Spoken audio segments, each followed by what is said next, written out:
Hey everyone, Brendan Snyder here. How are you? Thanks so much for joining me, and welcome to a special review for a band that features two former Dokken members. I'm talking about the In Machine and Quantum Phase. This is their third studio album, just came out on Friday, March 22nd of 2023. The two former members, George Lynch on guitars and Jeff Pilson on bass. I'll get into that more in just a bit here. We'll break the whole thing down and do an album review. But before we start, if you're new to my channel and haven't already hit the subscribe button, please do. Also leave a comment, hit like, all those things do help support my channel. I'd greatly appreciate it. And of course, as an added bonus, by turning on notifications, you're going to stay up to date on everything going on in the world of music, just like this with an album review for the In Machine Quantum Phase, brand new album that features two former Dokken members, George Lynch and Jeff Pilson. So, as always, I like to start off with a little bit of history here, just to give some context in terms of what I'm going to be talking about within the review. And I want to jump all the way back to 1978 when Dokken, the band itself, formed. However, at that time, George Lynch had not yet joined. He wouldn't come into the picture until 1981, and then ultimately Jeff Pilson wouldn't come into the picture until 1983. But at that point, we got the classic lineup of Dokken, Don Dokken, Mick Brown, Jeff Pilson, George Lynch, and, these guys proving that they could create lightning in a bottle. And of course, they've been chasing that ever since with various reunions and other things. But all in all, they've recorded 6 amazing studio albums together. That was between 1983 and 1997. Now, outside of Dokken, the members, minus of course namesake Don Dokken, have formed a number of different bands, sort of going for that original Dokken sound to varying degrees of success. So there was Tooth and Nail, ultimately shortened to just T and N, like you see here. And then there's the In Machine project we're talking about here today, which have released 3 albums. And then there was even Lynch Pilson. So, and other, again, varying offshoots of all of these things here. And of course, having varying degrees of success over the years, none of them, of course, reaching the heights that Dokken originally did. But then the band Dokken today also doesn't really reach the heights that they once did either. Still, a lot of these side projects, solo album things that they've done from the various members have been very, very good. But whenever we get, it seems like 2 or more of the classic lineup of Dokken back together, we sort of get that as close as we're ever going to get, lightning in a bottle thing. And the In Machine itself started off as TNN. So this was the first time that we had 3 members minus Don Dokken get together to do something that sounded like Dokken. Don was not interested in either reforming or being part of the project, although they did reach out to him. Ultimately, did not become a Dokken album. It became the TNN album here, which is called Slave to the Empire. And of the original material that's written on it is actually very good. I would have loved to have heard Don sing it, but ultimately that project didn't last, and they changed their name to the In Machine. So George Lynch, Jeff Pilson, Mick Brown. Now, he left after the debut album, and in came his younger brother, Steve Brown. So keeping the family lineage going there, related to the Dokken family at least. And the original vocalist for the album or the project, the In Machine, was none other than Robert Mason, who has sung for, of course, Lynch Mom. There was a direct connection there. Currently sings for Warrant. He also sang for a 90s band called Cry of Love and a few other different bands, always doing amazing stuff. But he left after the second album. And so for this album here, the one we're going to talk about, they now have a new vocalist. We have Garesh Pradam from Garesh and the Chronicles fronting the band. And so let's talk about this, the third studio album. There's 11 tracks on it, clocks in at 52 minutes. Feels really good. Sometimes the shorter 10-song or less album that's around 39 to 40 minutes never quite feels enough to me. I think every album needs to be about 45 minutes or longer. That's just a personal preference. Doesn't really mean anything, but the 52-minute mark on here and having one more than 10 songs at least made me happy. So the lineup for this one, George Lynch on guitar, Jeff Pilson on bass, Mick Brown's brother Steve Brown on drums. He's now actually drumming for Tesla, so that's kind of a cool thing there. And then Guitarist Pradam. And again, if I'm saying his name wrong, I apologize, doing the best I can with it, but he comes in on vocals from Guitarist and the Chronicles. I'm not familiar with that band, but that is the band that he comes from at least. And so first time that this lineup is recording, making an album together, and with new vocalist Guitarist in here, I feel like it's really come together for the band. You know, they sort of fell into, or leaned into, I should really say that, Dokken sound more with this. Now, with previous vocalist Robert Mason, because he was part of Lynch Mob, I always ended up feeling like the other albums that they had done, and I'll show you these, the debut album and the follow-up Phase 2. Both of those sounded a bit more like Lynch Mob to me than Dokken, so I have to say I'm kind of really glad that the band has taken on a new vocalist and apparently left on good terms. You know, Robert Mason leaving, just not wanting to continue doing this, and is going to stay with what he's doing out there with Warrant and whatnot.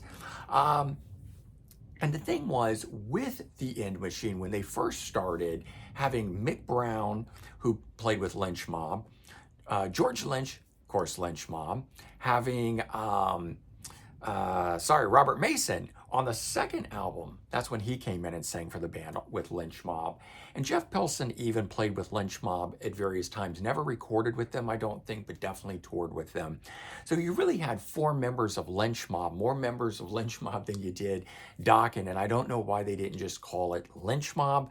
But now that we've lost a couple of them, Mick Brown, Robert Mason, I'm actually glad that the band name is The End Machine, because it feels right not being called you know, anything related to either Dokken or Lynch Mob in that regard. And obviously the band has grown since then. It started off as the idea of what if Dokken was fronted by somebody else. That's kind of where TNN and then The End Machine evolved out of what they were trying to achieve with those sort of things. But here we are with this now, with this particular lineup. They are sounding really good. As I mentioned, they really lean into that Dokken sound on this album. And it seems as though that George Lynch, having done all the recent touring that he has and shows with Dokken, coming out at the end of the night, doing 3 songs with them, and seems to have really embraced the Dokken sound more and more, because there's another George Lynch side project called Sweet and Lynch, done with Michael Sweet. First 2 albums really had a more metal sound to it, didn't have a Dokken feel, and then the third album suddenly has more of the Dokken sound. And we have the End Machine here. First 2 albums, very close, but again, I felt leaning more towards Lynch Mob, now having more of the Dokken sound. And then George doing some other projects, especially 2 instrumental solo albums doing the same thing. So it does sound like George is finally embracing what it is, you know, a sound that he helped generate and define throughout the 80s, finally coming full circle for him. And for me, this album, fantastic in that vein, and very glad to have those guys doing it here, and they're, of course, doing it so well. So let's talk about some of the songs on this album. The album opens up with Black Hole Extinction, and interestingly, they misspell it on the back of the CD. It's spelled correctly on the inside. Frontiers Records, fix that on your next pressing. You misspelled the word extinction. So really good song. Thing is, it's actually my least favorite song on the album. So once you get past that song, it's not a bad song, just my least favorite. What I'm trying to say is that the whole album after that, I think, just continues to go up from there. Second song on here, Silent Winter, is actually the second single from the album. Very good song, very good Dokken-esque feel to it, along with the next one, Killer of the Night, which was the first single from it. So the first 2 singles off of here really set the bar high in terms of my expectations, at least for this album, and just also great singles in and of themselves. Track number 6, Burning Man, is a good song. It's a slower mid-paced rocker, not quite a ballad, but it is the slowest one on here, so there's no outright ballads on on the album. Not that that's a problem. Of course, that was always something that was within the wheelhouse of Dokken. So the fact that it's not here, maybe is something you might expect, but at the same time, I do love how hard this album rocks all the way through. All right, and then we've got the song, or track number 8, Time. This one here, very classic Dokken sounding song on here, maybe the one that is most closely related to it. Rocks hard, moves into a slower groove. The vocals come over it with sort of a clean feel to it, the way Don would sing. Then my favorite song that's on here is track number 9, Hunted. Really like that one. That one here, very close to stuff that I think this song could have been off of a Back for the Attack or something along those lines. And the last track that's on here, track number 11, Into the Blazing Sun. This one here happens to be the shortest song at 2 minutes and 45 seconds, but is a great one to go out on. A lot of high energy. Very much enjoyed that track. So let's take a look at it. First and foremost, it's in a jewel case. I love that. Very happy indeed. So are the other 2 albums that they released. And Frontiers Records, for the most part, sticks to jewel cases, and I do love that. But yeah, let's flip it over. Let you see the back track listing on here. It's got some cool art on this one. Kind of has a cathedral-esque effect to what we've got there. Open things up. There's the disc. Let's pop the disc out, see what's behind it. Kind of very cool. And let's take a look at the booklet. All right, so front of it, and we open up. First and foremost, we have George right there. Interesting, they chose to put him first in here, not say George Lynch. He is second in there. Of course, you see all the lyrics are in these as well. We have the full band photo, definitely like that, which means these guys actually all got together and recorded. It wasn't something that was everyone recorded their parts separately. Although I suppose they certainly could have and just got together for the photo shoots. But these projects where they are put together in the studio, but not really a band. And oftentimes you see all the individual photos, but not together. So regardless, I do love seeing a full actual band photo and not just the individual ones. But there you go with Jeff Pilson and Steve Brown, Mick Brown's younger brother, who does a phenomenal job. And like I said, he's currently off drumming with Tesla.